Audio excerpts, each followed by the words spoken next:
Hiya. Kelly from Kelly's Kitchen Gardens asked me to do a tutorial, sort of, about why I put these boxes together. So we'll start with the box and then we'll go on to how I did the hoop house on top. Okay. As you can see, I've used decking boards for the box, and I think it's 3x3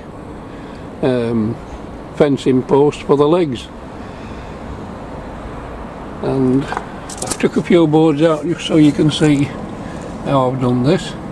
Fastened a piece of 2x1 roofing batten to the sides of the boxes, both sides, and the full length of the box inside the legs, and then fastened pallet boards into the bottom. They do need to be reasonably stout, because obviously when you've got pots like this in and it's full, there's quite a lot of weight in it. So that's the reason it needs to be done. Fairly straightforward, just make a box, put the lats on, put the pallet boards inside, and you've got a sound box. Didn't take a lot of doing, but as you can see, it works well. I know I can, once we start having really bad weather, rain for weeks or days on end, I've got somewhere to put my plants so they don't get flooded.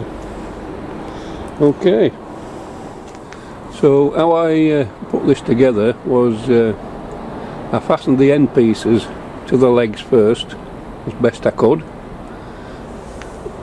and then fastened the long pieces to just butt up, and yep, it did the job.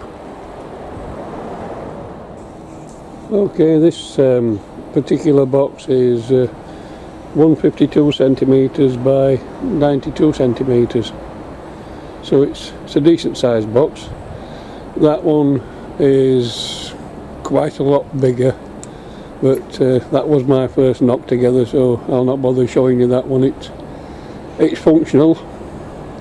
I did have to put some fresh plastic over after the heat wave that we've had, but I have lined it out also with debris netting, so when it gets to springtime possibly, I'll take the plastic off, and the plants will survive with fresh air and through the debris netting. So yeah, should be okay.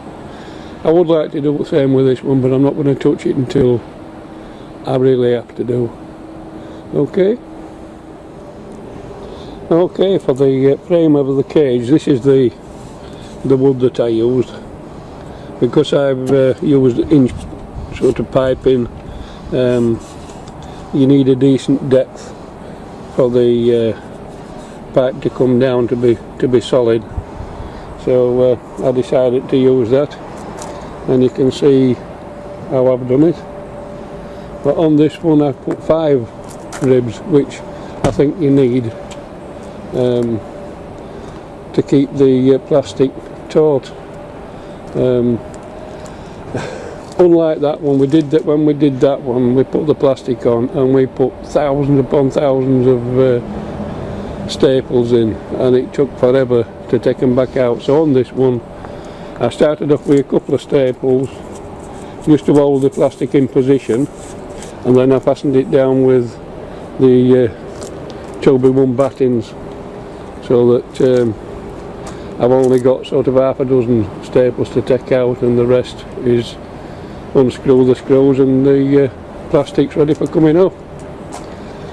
Okay, and you'll notice that I have 3 hinges on both these units, and again fastened down, the plastic's fastened down with 2x1 battens and the odd staple. Now the best thing to do when you come to do these things is staple one end on best you can, fasten a piece of wood on, and then at the other end, pull it as tight as you can before you put the other end, or staples, and that way you get a decent tightness. The ends are a problem, but as you can see, I used all staples for this, so you just pull it in from each end and staple it, and I've done the same at the other end. Now this is something that really needs to be done, and if possible put some protection over so that it doesn't pull through like it started to do there. I mean, that's brittle, so there's no doubt the plastic's going to have to be replaced. Get some strong ones that will just rip it to pieces. So we'll tackle that as and when. But I think what I should have had in here is supports at each end to support that, to make it rigid. But, it does the job. Oh yeah, bit of rope is there to stop the hoop from going too far, so that if the strong winds come up while I'm not here, it ain't going to go very far. So that's about it on the hoop. That's as much as I can say anyway. It's not a long job, but I'm pleased I did them. Okay, these are the tools that you're going to need to complete the job.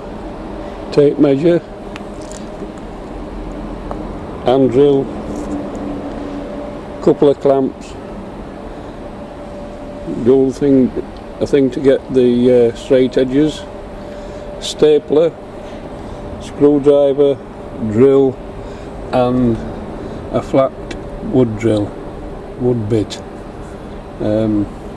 Depending on what diameter the piping you're going to use will determine what size drill bit you're going to use, and of course the saw. You're going to need a saw or a chop saw, which is what I used to do that one. Okay, I'll go to another bit now that I find essential for my bit anyway. Okay, this shelving unit I built not so long ago, a couple of months ago possibly. I wish I had room to put another one. I did have one down here at one time, but only a small knock together bit, which are functional, but nothing like this.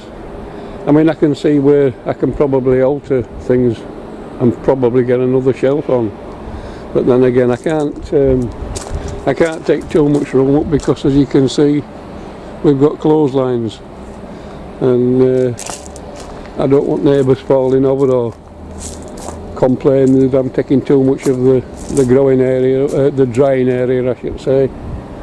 So yeah, I would like another one of these if I could manage to get it somewhere. I have thought about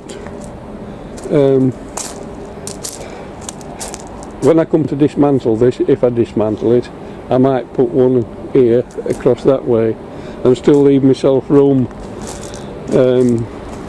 sort of here to grow my outside tomatoes.